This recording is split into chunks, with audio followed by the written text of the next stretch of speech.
¿qué tal? Estamos nuevamente, ahora con la tercera parte de la clase. Y bueno, nos habíamos quedado en esta diapositiva. Y ahora quería entrar a ver, ya una vez que habíamos tenido en claro, un poco recordando qué tipo de análisis voy a pedir para determinada variable. Pues acá recordar un poco algunas cosas para presentar la información. Por ejemplo, que cuando nosotros obtenemos los datos descriptivos de la variable, pues para ponerla o redactarla en el texto de resultados, nosotros vamos a considerar que estos estadísticos, si ya lo vamos a expresar a través de una tabla, no es necesario colocar los valores estadísticos dentro del texto. Si en caso no amerita usar una tabla porque son solamente algunos valores, entonces sí los colocamos en el texto, ¿no?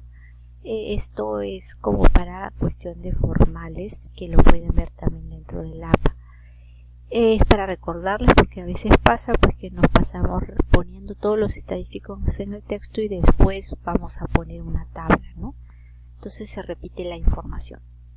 Y también es importante que se reporte si se encontraron valores extremos o datos perdidos y qué procedimiento se siguió para en cuanto a los datos perdidos, ¿no? Si fueron, en algunas veces se considera reemplazar el valor de ese dato perdido, ¿no?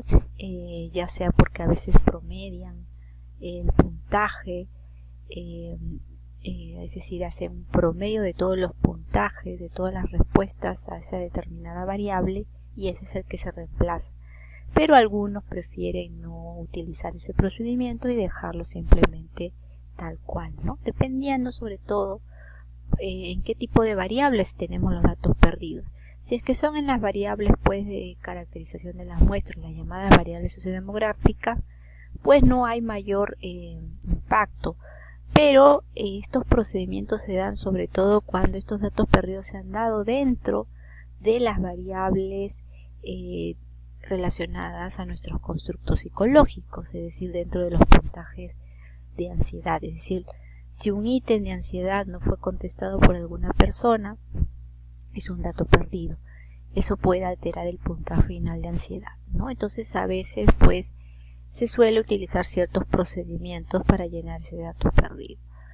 En general, pues hay muchos que prefieren no considerar ese caso. Si es que, por ejemplo, la escala tiene 20 ítems y no te ha respondido 2, 3, ¿no? Ya invalida esa escala, el que no haya respondido 3 ítems de 20, ¿no? Entonces, por eso, en ese caso, pues ya va a ser criterio del investigador cómo proceder. En ese caso, investigador o investigadora, ¿no? En esta parte quería recordar un poco dentro de la presentación de la información, pues que les decía que utilizamos tablas o gráficos para acompañar muchas veces nuestra redacción de texto. A veces cuando tenemos muchos datos, las tablas nos van a ayudar a organizar la información, ¿no? Pero en este caso, por ejemplo, las tablas de frecuencias no se suelen reportar tanto dentro de los resultados, pero dependiendo también del tipo de investigación que sea, ¿no? Por ejemplo, en la sección participantes, como se pone acá, nosotros preferimos, o en las investigaciones se prefiere también redactar el párrafo caracterizando la muestra así de manera similar como vieron el ejemplo anterior. En caso pues la información sea muy abundante, pues solo se considera la información esencial, ¿no? Dentro de la redacción de participantes, y luego la información adicional se coloca en una tabla de frecuencias con toda la información de todas las variables, y esa tabla se suele colocar en apéndices, por ejemplo en lo que respecta a las tesis, ¿no? Entonces en la participante se describe la información descriptiva de las variables, pero solo lo esencial, es decir, por ejemplo, si la mayoría el porcentaje mayor en relación a una categoría u otra que considere la investigadora o el investigador.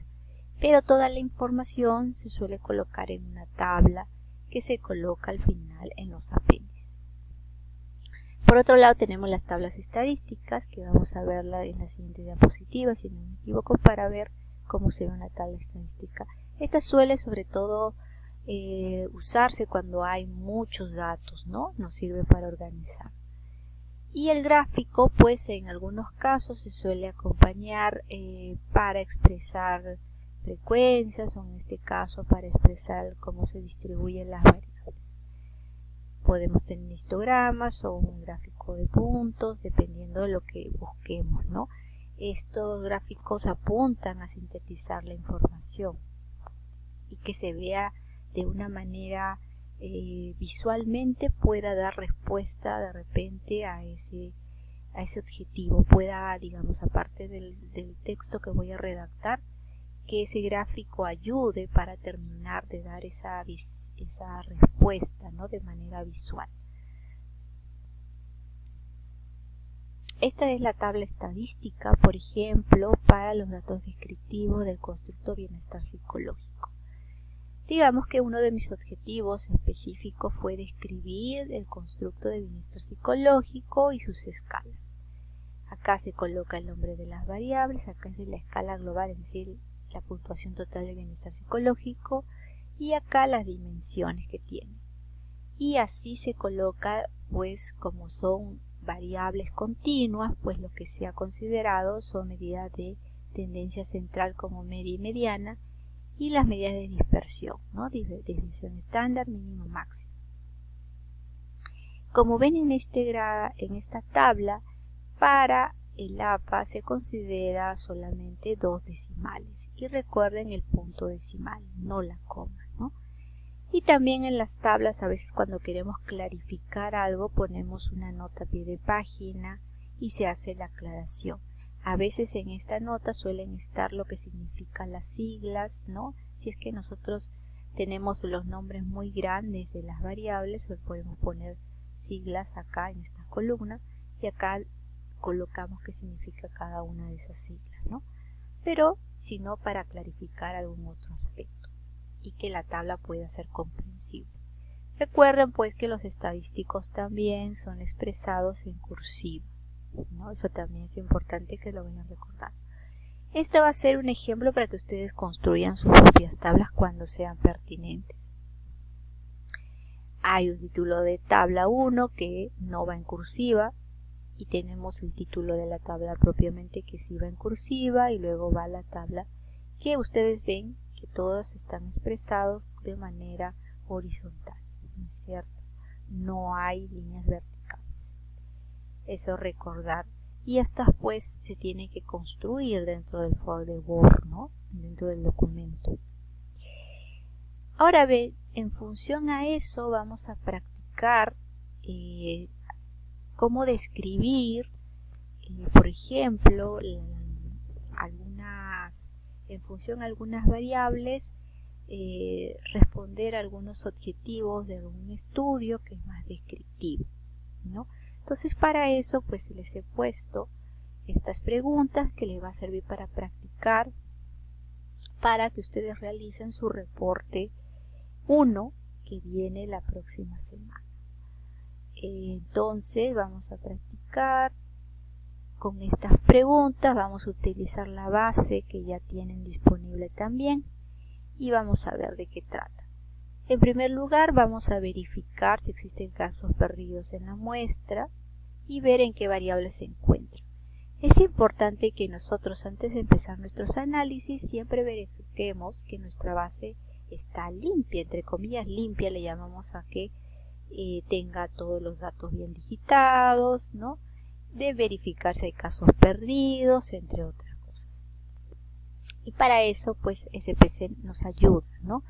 Luego tenemos que identificar y etiquetar el tipo de cada una de las variables de estudio.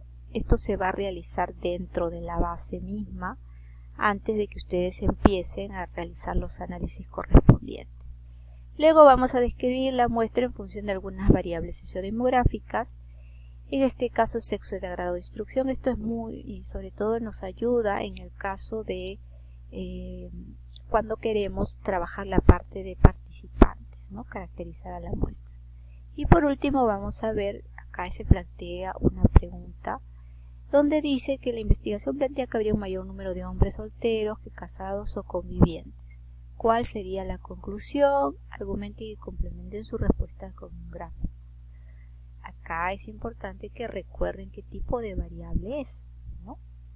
Entonces, para empezar vamos a utilizar nuestra base de SPSS, ¿no? Y vamos a practicar antes de presentar las soluciones. Para la primera pregunta de calentamiento es verificar si existen casos perdidos en la muestra y en qué variable se encuentra. Para hacer eso nosotros vamos a ir a nuestro programa en SPSS, vamos a salir de la presentación y vamos a ir a nuestra base. Y en nuestra base vamos a encontrar, ¿no?, si es que tenemos casos perdidos. Para realizar eso nosotros vamos a ir a analizar estadísticos descriptivos y se acuerda que habíamos dicho que para poder verificar si hay casos perdidos tenemos que sacar una tabla de frecuencias. Entonces abrimos frecuencias y vamos a trasladar todas las variables que se encuentran acá, las vamos a trasladar a este lado.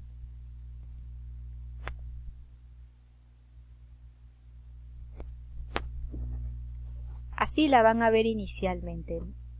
Nosotros luego tenemos que tomar estas variables que queremos analizar, ponemos todas las variables y las tenemos que llevar al cajón de la derecha.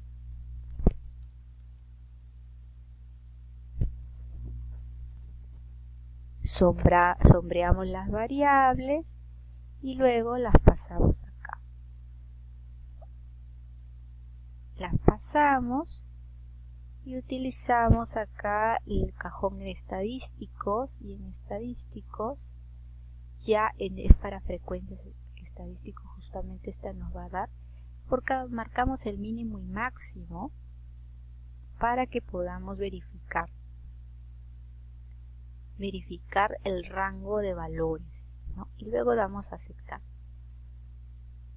Le damos a aceptar y nos va a salir nuestra tabla de frecuencias. En esta tabla de frecuencias están todas las variables que hemos sombreado y que hemos pasado al cajón. Y vamos a ver acá dónde se encuentran los casos perdidos en la fila de perdidos. Vamos a ver que se encuentran dos casos perdidos en la variable orden entre hermanos y va a ser la única variable porque los demás no hay casos perdidos. No obstante, es importante verificar que no hayamos digitado bien los datos. Entonces, para eso verificamos el mínimo y máximo de cada una de las variables. Nosotros sabemos que hemos colocado una serie de valores para cada una de las variables, que es lo que correspondería. Por ejemplo, para sexo hemos puesto 0, de repente mujeres, 1 hombres, entonces eso es lo que debería verificarse acá. Que las respuestas solo tendrían que estar en ese rango, entre 0 y 1. En el caso de edad, como es una variable continua, pues deberían estar los valores que nosotros hemos contemplado dentro de la muestra, que hemos visto pues población entre 14 y 28 años. Estado civil hemos puesto categorizado que va de 0 a 4 y así sucesivamente. Al hacer esta verificación nosotros vamos a encontrar que acá se ha cometido un error, porque esto va de 0 a 10 cuando en realidad solamente va en dos valores, 0 y 1. Entonces quiere decir, ¿de dónde sale este 10? Eso quiere decir que ha habido un error. Vamos a ver si es que hay otro error, vamos a verificar. Bueno, vemos que no, que este sí cumple, va de 1 a 5, de 1 a 5. Entonces esta tabla nos va a ayudar a verificar si hay casos perdidos, pero también nos va a ayudar a verificar si es que se ha cometido error en la digitación. Entonces así ubicamos que hay dos casos perdidos, pero también se dio un error de digitación en la variable situación laboral. Entonces vamos a continuar próximamente con la siguiente pregunta y por ahora los dejo para que sigan analizando la base. Nos vemos luego.